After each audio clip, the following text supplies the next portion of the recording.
উপস্থিত আছেন আমার সহকর্মীবৃন্দ,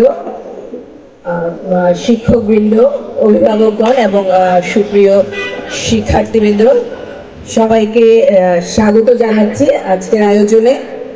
আমার খুব ভালো লাগছে এরকম একটা প্রাণ প্রাচুর্যে ভরা আয়োজন, এরকম সুন্দর একটা সকাল নেই, এবং সকালটা আমরা শুরু করলাম জাতীয় সঙ্গীত দিয়ে।